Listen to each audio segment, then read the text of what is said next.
리더의 성공 노트 시간입니다. 3명 자녀는 키워도 1명 부모는 모시기 어려운 시대를 살고 있죠. 그래서 요즘 요양 서비스 많이들 이용들 하고 계신데요. 정작 어느 요양원이 부모님을 제대로 모실지 걱정이 많은 것도 사실입니다. 그래서 오늘은 요양원 전문 플랫폼을 만들어서 요양원 정보 파악에 신기원을 열어주신 분을 모셨습니다. 정영희 이사님입니다. 네, 어서 오십시오. 안녕하십니까? 네, 안녕하세요. 네. 자, 먼저 그 요양원 전문 플랫폼 어떤 데고 어떤 데를 주로 소개하는 것인지 좀 먼저부터 소개를 좀 해주실까요? 저희는 요양원만 전문적으로 소개하고 있는 네. 유튜브 채널입니다. 네. 제가 요양원에 방문해서 네. 실제 살고 계신 어르신들의 생활을 좀 보여드리고 있는데요. 네. 특히나 보호자분들 같은 경우에는 어르신들이 어느 침실에서 어떤 조건에서 살고 계신지, 그리고 또 식사는 어떤지, 네. 또 뭐 프로그램이나 물리치료는 어떻게 이용하고 계신지 궁금해 하시거든요. 예, 예. 그래서 그런 모습을 좀 보여드리고 있고, 실제 살고 계신 어르신들의 어떤 소감도 듣고, 네. 대표님의 운영 철학도 듣다 보니까 보호자들의 반응이 좋습니다. 그러니까 네. 직접 현장을 취재해서 꼼꼼히 살펴보고 또 그분들 얘기도 직접 들어보고 반응까지 확인해보고 그렇게 하시는군요. 자, 그러면 소비자들 소위 이제 이용하고자 하시는 분들 반응도 좋을 것 같은데 그보다 먼저 어떻게 해서 이런 요양원 전문 플랫폼을 만들게 됐는지 얘기를 좀 들어보고 싶습니다. 네. 사실 이제 몸이 불편한 부모님을 네. 요양원에 모실 때 걱정이 참 많죠. 좋은 요양원에 모셔야 되는데 좀 정보가 많으면 요양원 선택하는데 좀 큰 힘이 될 텐데 요양원 정보를 얻는 것이 쉽지 않습니다. 예. 그러다 보니까 제가 경험했던 것을 바탕으로 예. 요양원 상담할 때 이런 것들을 좀 꼼꼼하게 봐라. 이런 정보들을 좀 전달하고 싶었고요. 또 무엇보다도 집집마다 부모님의 건강 상황이 다르고 예. 또 보호자의 요구 사항이 다르다 보니까 요양원을 찾는 조건이 다를 수밖에 없습니다. 예. 그리고 또 우리가 보는 요양원이 겉으로 보기에는 다 비슷해 보이지만 그렇죠. 대표님의 운영 철학에 따라서 차별성을 좀 가지고 있어요. 예. 그래서 다양한 요양원을 올리면 보호자들이 원하는 요양원을 찾기 쉽지 않을까 이런 생각으로 시작하게 됐습니다. 우리나라 지금 요양원이 전국적으로 한 6,500개 정도 돼요. 6,500개 정도. 네. 굉장히 많은데 그러니까 그중에 사실은 누가 어떻게 해야 될지 어느 것이 좋을지 잘 모른단 말이에요. 그죠? 그렇죠. 그래서 이제 상당히 아마 호응을 얻고 계신 것 같은데 네. 그러면 실제로 그 영상을 보신 분들 반응은 어땠습니까? 사실 깜짝 놀라세요. 예. 이런 컨텐츠가 있는지 몰랐다. 또 생애 처음으로 부모님을 모시다 보니까 네. 어디 물어볼 데도 없고 또 그렇죠. 어떻게 알아봐야 될지 몰랐었는데 네. 영상 몇 개를 쭉 보니까 요양원을 알아볼 때 이런 질문을 해야 되고 이런 거를 좀 살펴보면 좋겠다. 이런 기준이 생겨서 좋다. 이런 말씀을 많이 해주시고요. 한 명의 부모님을 모시지만 자녀분들이 좀 여러분이 계시잖아요. 네. 그러니까 이제 의견을 취합해서 요양원을 선택해야 되는데 예. 자녀분들이 전국 방방곡곡에 흩어져 사시다 보니까 거리적인 제한도 있고 시간적인 제한도 있는데 영상으로 각자의 집에서 보고 그러네요. 요양원을 선택할 수 있어서 너무 좋다. 이런 얘기도 해주십니다. 그렇죠. 지금 뭐 요양원이 이제 전국적으로 6,500개나 정도나 된다고 하는데 어디가 제일 좋을지 모르고 또 뭘 봐야 될지 잘 모르는데 그런 내용을 잘 일일이 살펴보니까 좋다. 충분히 이해가 갑니다. 그런데 이제 좀 말씀드리기 앞서서 좀 궁금한 것이 그러면 이 유튜브 채널 운영하신다 그랬으니까 방송 전문가신가 싶은 생각도 들고 아니면 전에 이 플랫폼 운영하시기 전에 무슨 일을 하셨는지 좀 궁금합니다. 저는 이제 요 일을 하기 전에 네. 요양병원에 간호조무사로 4년 일했고요. 또 네. 요양원에서 간호조무사로 관리직으로 4년을 일했습니다. 그러다 보니까 이렇게 부모님이 나중에 이용하시게 될 두 시설에 대한 경험이 네. 좀 많이 있었고요.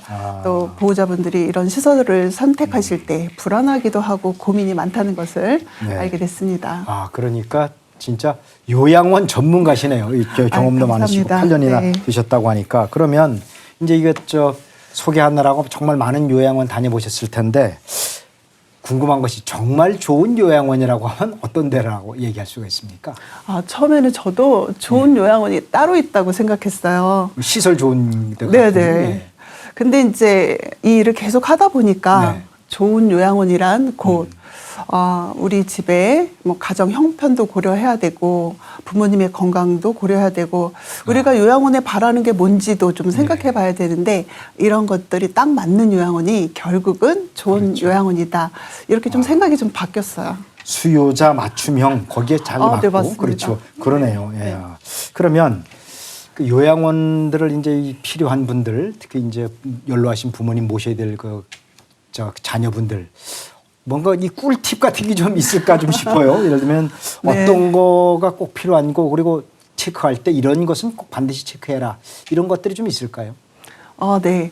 우리 집하고 적합한 요양원을 찾아가는 과정에서 네. 특히 제가 좀 중요하다고 생각하는 몇 가지 조건들이 있는데요. 네네. 참고하시면 좀 좋을 것 같아요. 예.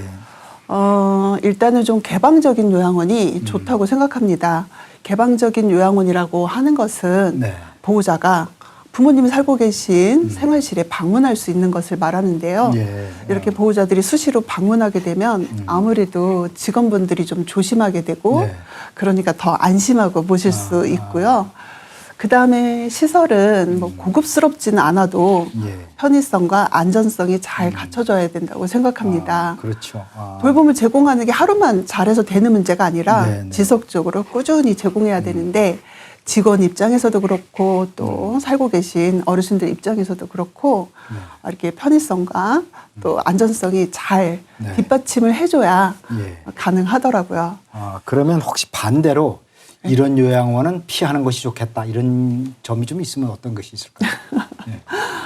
네.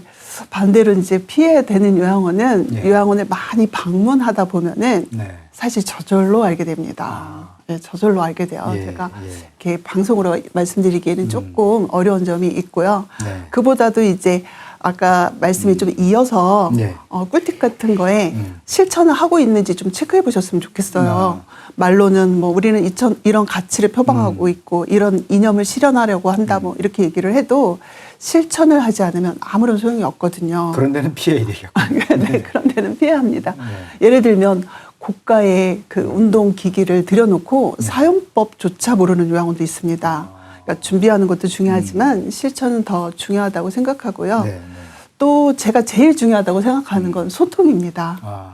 요양원에서 아무리 잘하고 있어도 보호자에게 적절히 알려주지 않으면 보호자의 만족을 네. 채워줄 수 없고 또 보호자 입장에서 이런 것 좀 해주세요라고 했는데 네. 요양원에서 원리 원칙상 안 됩니다. 이런 답변보다는 원래는 안 되지만 저희가 방법을 좀 찾아보겠습니다. 이게 바로 소통이잖아요. 예, 예. 이런 소통의 과정이 잘 돼야지 결국은 부모님을 잘 모실 수 있는 좋은 그렇죠. 요양원이라고 생각합니다. 예, 보호자들의 요구, 특히 부모님을 모시는 보호자들한테는 어쨌든 뭐 소통을 좀 잘해서 정보를 충분히 알려주고 궁금한 점이 남지 않도록 좀 해주는 게 좋을 것 같은데 그러면 지금까지 이렇게 저 플랫폼을 운영하시면서 나름대로 좀 성과를 거두셨다든가 좀 소개하고 싶을 좀 자랑하고 싶은 부분이 있을 것 같아요. 간단하게 좀 소개 좀 네네. 부탁드릴까요? 저희가 그런 얘기를 되게 많이 들어요. 요양원 시설 수준을 상향 평준화하는 데 기여했다. 왜냐하면 네. 시설을 영상으로 보여주다 보니까 요양원 관계자분들도 많이 보시거든요. 그렇겠네요. 그러니까 시설을 이 정도는 해야지 보호자들이 선택을 하겠구나 이런 인식이 확산되다 보니까 자연히 요양원 환경을 좀 개선해야겠다 네, 네. 이런 인식이 좀 많이 좀 공감하고 있는 것 같고요. 공개가 되면서 일종의 선의의 경쟁도 좀 유도를 하신 거네요. 예. 네네. 그리고 또 이제 보호자 입장에서는 사실 이제 요양원을 어떻게 알아봐야 되는지 뭐 이제 그런 팁을 좀 알게 됐다는 말씀도 많고요. 요양원을 부정적인 눈으로만 봤었는데 네. 이렇게 긍정적인 면도 있고 꼭 이용해야 되면 우리가 좀 더 협조를 해야겠구나 이런 생각도 하시게 됐다고 합니다. 그렇네요. 예. 그러면 이제 앞으로 이제 시작하신 지 그렇게 뭐 많이 된 건 아니잖아요. 이제 이거 직접 해보시면서 나름대로 지금 보람도 좀 느끼시고 앞으로는 좀 이런 쪽으로 좀 어떻게 더 발전시켜 봐야 되겠다 이런 뭐 계획이 좀 있으실 것 같은데. 소개 좀 해주시죠. 네, 이게 시설적인 면에서는 사실 좀 많이 좋아졌기 때문에 네. 시설적인 면에서보다는 물론 시설도 중요하지만 더 중요한 것은 돌봄이라고 생각합니다. 예. 그래서 돌봄의 내용이라든지 돌봄의 가치, 네. 특히나 중요한 것은 어르신들을 대하는 직원들의 태도라고 생각합니다. 예. 그래서 좋은 돌봄에 대한 정보를 제공하고 어떻게 하면 실천할 수 있는지 이런 내용을 중점적으로 좀 다루고 싶고요. 예. 또 저희는 몸이 불편하신 부모님들의 여행을 보내드리는 여행 사업에도 관심을 두고 있습니다. 그래요. 자, 그런데 사실 이제 막상 이 부모님을 요양원에 보내려고 하면 자녀들이 제일 걱정인 게 물론 뭐 경제적 여유가 넉넉한 사람들은 상관없겠지만 대부분 그 비용 때문에 걱정들 좀 많이 할 것 같아요. 어떻습니까? 우리나라 지금 요양보호시설의 어떤 비용이라든가 그런 점은 좀 일반인들도 걱정하지 않을 수 있는 수준이 좀 됐는지요? 아니면 국가 보조라든가 그런 거 형편은 어떤지 좀 궁금합니다. 사실 이제 등급이 있으시면 보호자분들은 급여 비용의 20% 이내로 부담을 하시고 네. 여기에 이제 비급여 비용을 부담하시면 되는데 이게 한 달에 보통 적게는 85만 원, 많게는 95만 원인데 요게 바로 다인실을 사용하는 기준이거든요. 근데 여기에 뭐 1인실이나 2인실을 사용하시면 상급 병실료까지 내야 되는데 이때는 적게는 뭐 150만 원에서 많게는 300만 원까지 부담해야 되는데 전 굉장히 부담스럽다고 봐요. 그러게요. 네. 그래서 사실 요양원 대표님들도 그런 말씀 많이 하십니다. 요즘에 보호자분들이 힘들다 이런 말씀 많이 하신다고 얘기하고 있습니다. 예. 간단하게 마지막으로 이제 보호자님들께 도움이 될 만한 꿀팁 같은 거 하나 좀 소개해 주시죠. 간단하게. 네. 사실 요양원은 그 요양원만 잘한다고 되는 건 아닌 것 같아요. 네. 그래서 보호자분들의 인식의 변화도 좀 필요한 시점이 되지 않았나 생각을 합니다. 예를 들어서 우리 부모님 운동은 열심히 도와주세요. 그런데 낙상은 일어나지 않게 해주세요라고 하면은 요양원이 적극적으로 운동을 도와드리기가 어렵겠죠. 그래서 이런 근본적인 딜레마를 해결하기 위해서는 어떤 사회적인 합의가 이루어져야 되는데 이때 보호자의 인식 변화가 중요하다고 생각합니다. 요양원 운영하시는 분들 또 시설이나 운영자나 또는 보호자들도 다 같이 좀 서로 협력하고 노력하는 게 좋겠다 이런 말씀인 것 같습니다. 네, 맞습니다. 예, 여기까지 듣겠습니다. 네, 네. 대단히 감사합니다. 감사합니다. 예.